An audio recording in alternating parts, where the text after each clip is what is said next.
dilipat gandakan sebanyak 10 kali. Ada sedekah dilipat gandakan sebanyak 90 kali.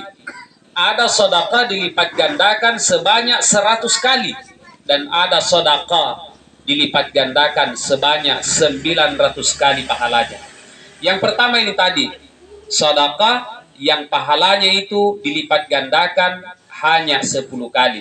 Kira-kira kepada siapa kita bersedekah? Ulama itu menjelaskan bahwa pahala bagi orang yang bersedekah 10 kali lipat pahalanya itu adalah mereka yang bersedekah kepada manusia. Nesani maka datau sogi, dia tahu bahwa dia orang kaya, dia tahu bahwa dia orang mampu, tetapi karena dorongan dari dalam hatinya untuk selalu bersedekah, maka dia mendapatkan ganjaran lipatannya sebanyak 10 kali. Nah, 10 kali. Ya, aku misalkan ini tahu kasih asiki mau ki bersedekah. Jadi pusing ki siapa kira-kira mau dikasih uang ini. Ternyata ada tetangga yang kebetulan juga keluarga kita itu saja kita kasih. Karena memang mungkin sudah kebiasaan ki dari kecil. Itu yang selalu dididikkan ki oleh orang tua. Akhirnya bersedekah ki. Padahal itu orang tua. Maksudnya orang kaya.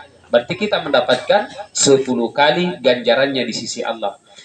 Ada sedekah yang ganjarannya itu sampai 90 kali. Siapakah itu? Ganjaran yang 90 kali itu menurut ulama bahwa orang yang sangat membutuhkan bantuan dari kita. 90 kali pahalanya itu. Jadi angka misal kabali bolata, ada tetangga banyak sekali utangnya kasihan. Tiba-tiba datang ke kita pinjam uang. Bilang, tapi ada kasihan utang ini taruhlah 300.000 nilainya. Bisa gak kita pinjami ke uang, tetapi dengan hati yang ikhlas yang kita miliki nak kedai. Baik jangan pinjam itu uang, ambil maki saja. Nah, secara tidak sadar kita mendapatkan pahala 90 kali lipatannya. Ada juga orang yang bersedekah, pahalanya itu 100 kali lipat. Siapa itu? Adalah mereka yang bersedekah kepada orang tuanya sendiri. Tahu masih dekat lauri, tahu pajajian nah. Tapi Bapak Ibu sekalian, kadang saya miris melihat dan itu ada. Semoga ini tidak terjadi di desa kita atau di kampung kita. Ada orang terkadang karena kekayaannya itu lupa ini kasih tomatuan. Nah, dan ini yang akan saya bahas pada kesempatan yang berbahagia ini. Ada orang terkadang itu nareko napoli dalle, nendreki dalle, madari tak lupa lori tomatuan. Nah, banyak orang seperti itu. Jangankan untuk bersedekah kepada orang tuanya sendiri, berkunjung saja, datang ke sana saja menjenguknya tidak mau. Banyak orang seperti itu. Bahkan tidak sedikit orang-orang mungkin di antara keluarga kita ada yang rela memenjarakan orang tuanya gara-gara uang nasabah tanah. Yang lebih parah itu kalau ada orang sampai tidak baku omong dengan orang tuanya. Parah sekali ini. Sementara Bapak Ibu sekalian, bahwa apa yang selama ini dilakukan oleh orang tua terhadap kita, kita tidak sanggup untuk membalasnya.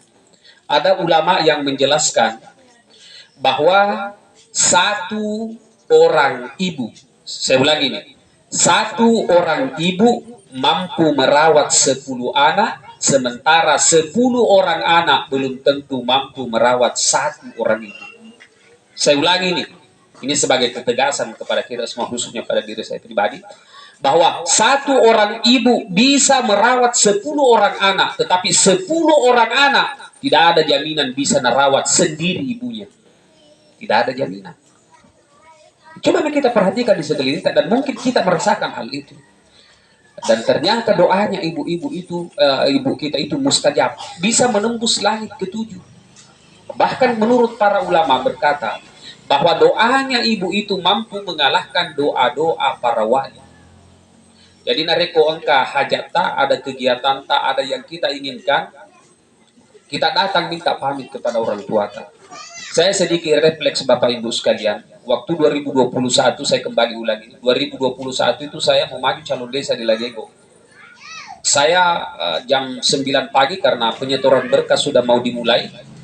Saya bawa berkas ke saya. Saya pergi dulu ketemu sama mamaku karena saya tidak tinggal sama, saya tinggal di rumah imam. Saya ke sana, saya peluk dia. Nampak kerak, Kak, saya menangis.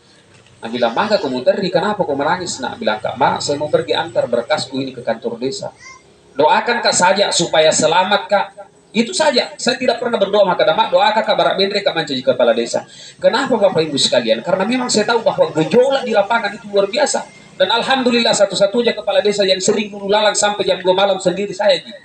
Karena saya minta sama orang tua, Mak, doakan Kak supaya saya bisa selamat. Itu saja intinya.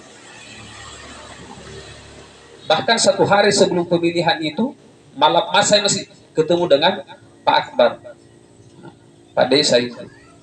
Yang pentingnya kita, dan kita selalu minta restu kepada orang tua. Hadirin yang dimuliakan dan dirahmati oleh Allah Subhanahu wa taala.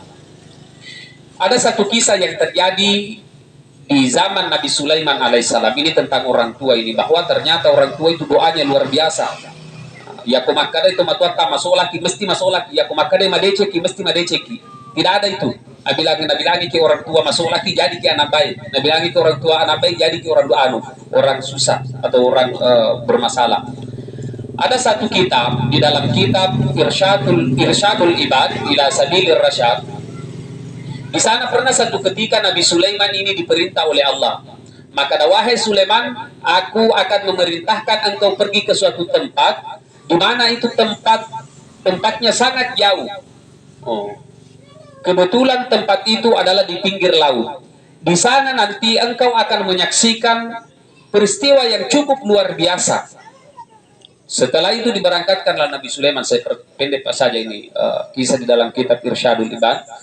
Diberangkatkanlah Nabi Sulaiman alaihissalam ini. Setelah sampai di sana Bapak Ibu sekalian, tidak ada apa-apa, tidak apa. Pusing ini Nabi Sulaiman. Melihat ke kanan tidak ada apa-apa, melihat ke kiri juga tidak ada apa-apa. Apa maksudnya Allah memberangkatkan saya ke tempat ini? Karena Nabi Sulaiman ini adalah Nabi yang cukup luar biasa. Jangankan jin awan saja bisa perintah. Jadi dia perintahkan kepada jin Ifrit. Ifrit coba menyelam ke dasar laut. Cari adakah sesuatu yang terjadi di dasar laut itu. Menyelam ini jin Ifrit. Tidak lama setelah menyelam, muncul kembali. Nabi bilang, dia gagal, runtuh di awal. Tidak ada apa-apa.